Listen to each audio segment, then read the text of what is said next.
오늘 함께 나눌 말씀은 민수기 2장 1절에서 2절까지 그리고 32절에서 34절까지 함께 읽고 나누도록 하겠습니다. 민수기 2장 1절에서 2절 그리고 32절에서 34절을 번갈아 읽도록 하겠습니다. 제가 먼저 1절 읽겠습니다. 여호와께서 모세와 아론에게 말씀하여 이르시되 이스라엘 자손은 각각 자기의 진영의 군기와 자기의 조상의 가문의 기후 곁에 진을 치되 회막을 향하여 사방으로 치라. 제가 32절 읽겠습니다. 이상은 이스라엘 자손이 그들의 조상의 가문을 따라 계수된 자니 모든 진영의 군인 곧 계수된 자의 총 계는 60만 3,550명이며 레위인은 이스라엘 자손과 함께 계수되지 아니하였으니 여호와께서 모세에게 명령하심과 같았느니라. 함께 읽겠습니다. 이스라엘 자손이 여호와께서 모세에게 명령하신 대로 다 준행하여 각기 종족과 조상의 가문에 따르며 자기들의 길을 따라 진치기도 하며 행진하기도 하였더라. 아멘. 이스라엘이 출애굽이라는 이제 대사건을 경험한 이후에 이제 거의 1년여가 흐른 시점입니다. 특히 출애굽 후 시내산이라는 한 곳에 하나님이 이스라엘을 잠시 멈춰 세우시고는 거의 1년 가까이를 이곳에서 모세를 통해서 십계명을 비롯한 여러 규례들, 삶의 지침들, 윤리적인 율법들을 다 전수하시고 가르치시는 내용들이 이어지고 있고, 그 연장선상에서 오늘 이제 민수기에서는 이스라엘 백성들이 어떠한 군대로서 또 어떻게 텐트를 생활을 광야에서 지내야 하는지, 어떻게 진을 치고 전진해 가야 하는지, 이런 세부 내용들을 또 한번 다루어주고 있는 대목입니다. 어제 주일 늦은 오후에도 저희 청소년부 고등훈련반 아이들이랑 이제 새해를 맞이했으니까 새롭게 기회다 이게 다짐하면서 새롭게 우리 뭔가 시작해보자 하는 마음을 나눴는데요. 어떻게 하면 올해 성경과 함께하는 한 해가 될까를 좀 함께 마음을 나누면서 이번 주 동안 나름 이제 특별 프로젝트로 성경을 함께 읽고 또 큐티 진행하는 상황들을 좀 이렇게 나누는 그렇게 독려하는 것으로 좀 방향을 잡았는데, 근데 이제 매성경 본문을 펼치니까 얘들아 민수기다. 조금 이제 긴장되고 애들 놀라더라고요.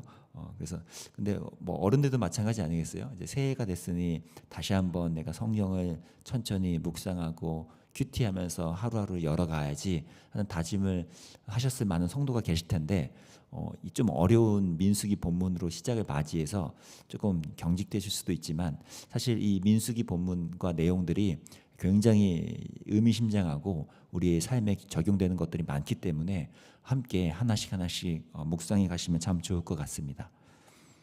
오늘 본문 사실 이 2장의 내용은 간단하게 요약이 됩니다. 긴 각 지파별로 텐트에 지파별로 내세울 수 있는 길을 하나씩 들고요. 그것뿐만 아니라 지파별의 텐트는 이제 회막이라고 하는 성막이라는 것을 한 가운데 중심을 둔 채 이제 텐트를 칠 것을 이제 말씀하시는 내용들이에요. 회막 중심으로 동서남북 네 방향에 세 개씩 지파들이 나누어져서 진영을 이루는 그 내용을 오늘 말하고 있는 본문인데, 뭐 그 중에서 조금 눈에 띄는 부분은 아마 17절에 언급되는 이 레위 지파에 관한 내용일 것입니다. 제가 17절에 함께 제가 먼저 읽어보겠습니다. 그 다음에 회막이 레위인의 진영과 함께 모든 진영의 중앙에 있어 행진하되 그들의 진친 순서대로 각 사람은 자기의 위치에서 자기들의 길을 따라 앞으로 행진하여지니라. 이 17절 상반부를 좀 이해가 쉽게 새 번역 버전으로 다시 한번 제가 갖고 왔는데요. 훨씬 더 이해가 쉽습니다. 제가 읽겠습니다. 회막이 레위 사람의 진영과 함께 출발하여 모든 군대의 가운데 서서 나아간다. 회막 중심으로 해서 모든 것들이 나아간다라고 지금 말하고 있는 부분들을 이제 레위 지파를 언급하면서 성경이 말하고 있습니다. 결국 지금 어떤 모습입니까? 이런 그림이죠. 회막이 한 가운데 위치하고 있고요. 그 주위에 이제 레위 지파가 모세와 아론을 비롯해서 또 사방 4개의 부분으로 나누어서 회막을 둘러싸고요. 그 바깥에 또 큰 둘레로 레위 지파를 제외한 나머지 12개 지파들이 이제 셋해서 사방을 또 둘러싸고 있는, 그래서 회망을 중심으로 두 개의 둘레가 처지고 있는 그런 모습으로 진영이 형성됩니다. 그렇게 해서 이제 앞으로 행진이 되어 가는 거죠. 결국 두드러지는 특징이 뭡니까? 이 회막이라고 하는 하나님이 임재하시고 함께 하시는 그 회막을 중심으로 진행된다는 건 오늘 저에게 적용했을 때 우리의 삶도 하나님이 한가운데 중심으로 자리 잡히셔서 하나님 중심의 삶을 우리가 살아가야 한다. 우리가 이렇게 적용을 할 수 있겠죠. 근데요, 그렇게 해석을 하고 적용하는데 하나님 중심의 삶으로 살아간다는 것이 때로는 굉장히 추상적으로 느껴질 때도 있고요. 그래서 그게 어떻게 살아가야 한다는 건데 구체적으로 그게 뭔데? 라는 의문이 들 때가 꽤 있습니다. 왜냐하면 지금 여기 나와 계신 여러분들이라면 아마도 여러 방면의 기간에 신앙생활을 해 오셨을 거잖아요. 그러면 분명 여러 매년 새해에 새롭게 다짐을 하시면서 성경을 내가 열심히 읽겠다, 기도 생활을 이렇게 하겠다, 예배에 대해서 또는 경건 훈련에 대해서 여러 모습으로 새롭게 다짐하고 또 그렇게 매일매일 열심히 해가면 그게 하나님 중심의 삶이라고 우리가 생각하고 해왔을 텐데요. 또 실제 그렇게 여겨지지 않을 때도 있다는 거죠. 왜요? 매일 성경을 잘 읽고 기도를 열심히 해오다가도 우리가 그게 지속되는 것이 좀 어렵잖아요. 그래서 중간에 그것이 끊기거나 약화될 때면 그럼 내가 하나님 중심의 삶이 이제 안 된 건가? 하는 이런 생각도 들고요. 보여지는 그런 경건의 행위들이 하나님 중심의 삶의 유무를 판단하게 되는 건가라는 의문이 든다는 것입니다. 그런 면에서 제가 오늘 본문을 묵상하고 상상을 하다가 특이점 한 곳을 발견한 것이 이 전체의 규모입니다. 규모. 생각을 해보세요. 지금 한쪽 동쪽 진영의 군단 지파들만 생각해봐도 유다, 이사갈, 스불론이라는 이 많은 인원들인데 오늘 본문 2장에서 그 인원 수만 해도 18만 명이라고 이제 얘기를 하고 있습니다. 근데 이 인원이 전체가 아니라 군대에 나갈 수 있는 남성만 18만 명이니까 가족들 다 포함하면 거의 한 40만 명에 육박하겠죠. 그게 한 이 동쪽에 있는 진영 인원 수예요. 40만 명이면 오늘날 저희 나라의 저희의 그 경기도 파주시나 포천시 그런 전체 인구입니다. 그 인구 전체가 한쪽에 있는 거예요.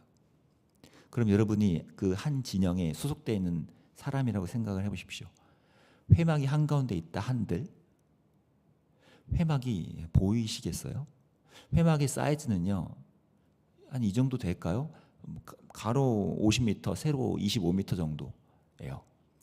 그게 한가운데 있다 한들 40만 명, 50만 명 사람들이 둘러싸고 해서 총 200만 명이 둘러싸고 있는 그 진영에서 25m, 50m 되는 작은 그 회막이 멀리서는 보이지가 않는다는 거예요. 회막이 한가운데 있다 한들 그 눈에 보여서 우리는 하나님 중심으로 살고 있어라고 볼 수가 없다는 거예요. 이게 왜 의미가 있을까요? 우리가 하나님 중심으로 살아간다고 하는 것, 그것은 실제 뭔가 하나님이 상징하는 뭔가가 눈에 보여서 그 하나님이 나와 함께한다는 것을 눈으로 보면서 그걸 갖고서 우리가 하나님 중심으로 살아간다고 말할 수가 없다는 것입니다. 눈에 보이느냐 안 보이느냐가 그게 중요한 것이 아니라 저기 중요한 게 뭐예요? 구약 성경에서도 신약 성경에서도 일관되게 강조하는 거 뭡니까? 마음 중심이요. 우리의 이 마음이 하나님 중심으로 세워져 가고 있는가? 하나님 중심으로 이 마음이 개혁되고 갱신되고 있는가? 이것이 고쳐져 가고 있는가 하는 것이 성경이 말하는 하나님 중심된 삶의 핵심이라는 것입니다. 이 안에 한가운데 코어가 이 중심이 개혁되지 않으면 우리가 아무리 새해가 됐다고 해서 매일 성경을 계속 읽어가고 경건 생활을 더 열심히 하겠다 한들 그것 자체만으로 우리가 하나님 중심의 삶이 시작됐다고 말할 수는 없습니다. 많이들 해보셨잖아요. 그렇게 우리가 경건 생활을 유지한다고 해서 그 자체의 표면적 행위가 우리 하나님 중심된 삶을 증명해 주지 않는다는 것입니다. 어제 주일설교 말씀에서도 같은 맥락 아닙니까? 그저 보여지는 것, 특히 종교적인 동기와 종교적인 행위만 열심히 한다 한들 그것이 참된 하나님 중심의 백성들의 삶의 모습이라고 우리 할 수 없는 것처럼요. 우리의 마음이 개혁되고 마음이 갱신되어야, 이 속에서부터의 갱신이 일어나야 참된 하나님 백성으로서 그리스도인으로서의 마음 중심이 하나님으로서 채워질 수 있고 자리 잡힐 수 있다는 거예요. 겉으로 보여지는 피상적인 것들 아니고 지금 내 마음의 동기가 무엇인지, 내 마음이 무엇을 향해서 그 신앙 행위를 하는 것인지, 무엇의 동기로 인해서 내가 그 행동을 하는 것인지, 그 마음의 개혁이 되고 갱신이 되어야만 거기서부터 우리는 하나님 중심된 삶을 살아갈 수 있게 된다는 것입니다. 차에 십자가 장식을 걸어 놓는다고 해도 집안 구석이나 여러분의 에이터에 성경 말씀 액자를 걸어 둔다고 해서 그게 내 눈에 지금 보인다고 해서 그것이 하나님 중심된 삶을 증명해 주지 않듯이요. 중요한 건 뭐라고요? 내 안에서 있는 이 마음의 동기, 마음의 욕구, 마음의 방향, 내가 무엇을 목적으로 하고 있는가가 갱신되고 개혁됨으로써 그때 비로소 우리는 하나님 중심된 삶에 가까워질 수 있다는 것입니다.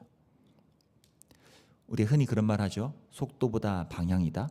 근데 저는 그 뒤에 하나 더 붙이면서 묵상하고는 하는데요. 속도보단 방향이다. 근데 방향보단 중심이다. 아무리 좋은 방향으로 피상적으로는 경건생활, 신앙생활을 한다 한들 이 중심이 개혁되고 갱신되지 않으면 그것은 어쩌면 하나님 중심된 삶에는 잘 이루어지지 않을 수도 있다는 것이에요. 이 올 한 해가 시작됐는데요. 저와 여러분이 피상적인 개혁 또는 피상적인 시작, 도전 이것을 넘어서 우리의 마음 깊숙한 곳에서부터 안에서부터의 갱신, 개혁, 성령께서 이 안에서부터의 것들을 고쳐가 주시고 새롭게 해주시는 그 은혜로 올 한 해가 시작되고 걸어가실 수 있기를 바랍니다. 또 저희 교회도요, 수지 예본교회도 그렇게 갱신되면서 개혁되면서 나아갈 수 있기를 바랍니다. 오늘과 내일 교육자 수련회가 진행되는데요, 저희 교육자들부터가 먼저 우리의 마음 중심이, 또 우리 사역의 한 중심이 개혁되고 갱신되면서 그것을 함께 고민하고 씨름하고 기도하면서 교회를 세워갈 수 있도록 또 함께 중보해 주시면 감사하겠습니다. 제가 기도하겠습니다. 하나님 아버지, 오늘 이 회막을 중심으로 걸어가는 그게 형성되는 이스라엘 백성을 보면서 하나님 우리의 삶이 진정으로 하나님 중심된 삶으로 좀 형성되기를 원하는데요. 피상적으로 경건 생활을 새롭게 더 반복하고 꾸준히 한다고 해서 그것이 우리 하나님 중심된 삶을 증명해 주지 않듯이 내 눈에 보이는 무언가를 갖다 놓는다고 해서 그것이 하나님 중심의 삶을 말해주지 않듯이 하나님 우리의 마음에서부터 우리의 중심에서부터 개혁이 되고 갱신이 되고 그것이 뜯어 고쳐져서 우리 속에서부터 변화되는 그런 변화되는 복음의 능력이 우리의 삶을 하나님 중심으로 세워질 수 있도록 인도해 주시기를 원합니다. 그 은혜를 통해서 그 은혜를 통해서 우리가 갱신되고 우리의 마음의 동기와 마음의 방향과 마음의 갈망이 개혁되는 은혜를 허락하여 주시고 수지 예본 교회도 그렇게 날마다 갱신되며 복음으로서 세워져 갈 수 있도록 은혜 허락하여 주시기를 간절히 원합니다. 예수님의 이름으로 기도합니다. 아멘. 이 두 가지 놓고 우리 오늘 함께 기도합시다. 첫 번째는 오늘 새해가 하나님 내 마음 깊숙한 곳에서부터 개혁되고 갱신되는 이 하나님의 복음으로서 세워지는 새해가 열릴 수 있도록 주님 나를 새롭게 바꿔달라고, 속에서부터 바꿔지는 은혜가 있게 해달라고, 또 두 번째는 수지 예본 교회가 날마다 갱신되어져서 복음으로서 새롭게 되고 개혁되고 이 속에서부터 일어나는 변화로서 교회가 세워질 수 있게 해달라고 이 두 가지 놓고 함께 기도함으로 나아가겠습니다.